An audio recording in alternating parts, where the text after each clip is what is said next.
അന്ന് പുറ്റിങ്ങൽ വെടിക്കെട്ട് അപകടത്തെ സംബന്ധിച്ച് പഠിക്കാൻ വെച്ച കമ്മീഷൻ്റെ റിപ്പോർട്ട് ഗവൺമെൻറ് പക്കലുള്ളതാണ്.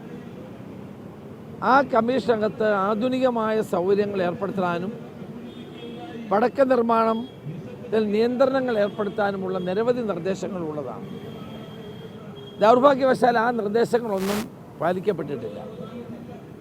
ഗവൺമെൻറ്റും പാലിച്ചില്ല, നടപ്പാക്കിയില്ല.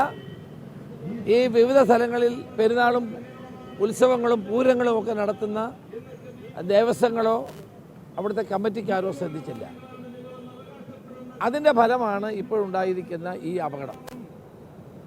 മുണ്ടത്തിക്കോട് അവിടെ ഒരു ഫയർഫോഴ്സിൻ്റെ സംവിധാനം പോലും ഇല്ലാതെയാണ് ഈ പടക്കങ്ങൾ നിർമ്മിക്കുകയും വലിയ ശബ്ദത്തോടെ പൊട്ടുന്ന അമിട്ടുകളൊക്കെ നിർമ്മിക്കുകയൊക്കെ ചെയ്തത്. അതുപോലെ ശാസ്ത്രീയമായ നിലയിലുള്ള ഒരു സംവിധാനവും അവിടെ ഏർപ്പെടുത്തിയിരുന്നില്ല.